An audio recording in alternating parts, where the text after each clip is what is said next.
श्री गणेशाय नमः। भक्तगण, ईश्वर दर्शन के लिए कौन सा उपाय करना चाहिए, आज मैं उसी संबंध में चर्चा करने जा रहा हूं। ईश्वर के दर्शन के लिए सच्ची श्रद्धा, प्रेम और समर्पण के साथ प्रार्थना, ध्यान, जप और अच्छे कर्म करें।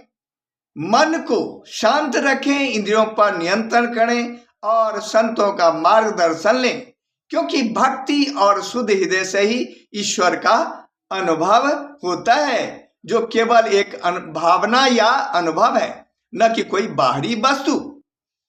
ईश्वर दर्शन के मुख्य उपाय निम्नलिखित हैं। पहला है श्रद्धा और भक्ति। मन, वचन और कर्म से भगवान के प्रति पूर्ण समर्पण और प्रेम रखें।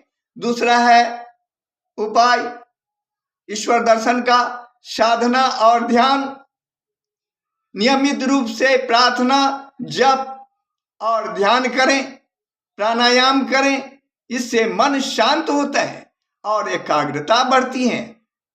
ईश्वर दर्शन का तीसरा उपाय है सकारात्मक सोच और अच्छे कर्म। निस्वार्थ भाव से सेवा करें, सकारात्मक सोच रखें। इससे व्यक्ति ईश्वर के नजदीक पहुंच जाता है। चौथा ईश्वर दर्शन का उपाय है संयम और त्याग। मोह, माया, सांसारिक वस्तुओं और इंद्रियों पर विजय प्राप्त करें।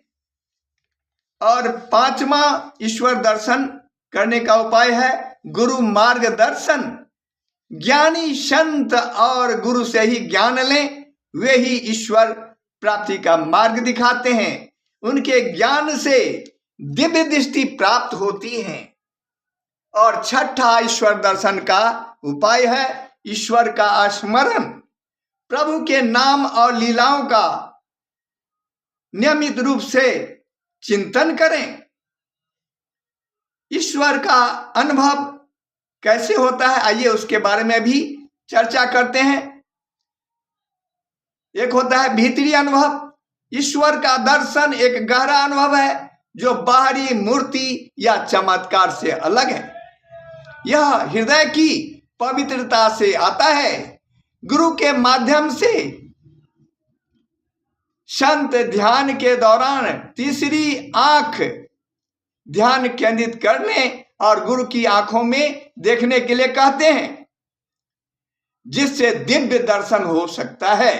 कहने का अर्थ है कि ईश्वर को पाने के लिए बाहरी प्रयास से ज्यादा आंतरिक शुद्धता, समर्पण और निरंतर साधना की आवश्यकता होती है, जिसके कारण प्राणी ईश्वर के करीब पहुंच जाता है। ईश्वर का दर्शन आंखों से नहीं बल्कि मन और आत्मा से होता है। कण कण में ईश्वर को देखना और सभी में प्रेम भाव रखना सबसे महत्वपूर्ण है। महामृत्युंजय मंत्र का 5 लाख बार जाप करने से भगवान शिव का साक्षात दर्शन हो जाता है। तो भक्तगण, ये थी ईश्वर दर्शन के उपाय के बारे में जानकारी। अगर मेरा वीडियो पसंद आ गया हो तो मेरे इस चैनल को लाइक एवं सब्सक्राइब करें, साथ ही अपने साथियों को भी शेयर कर दें। अगले वीडियो तक के लिए आपसे विदा चाहता हूं। जय भोलेनाथ।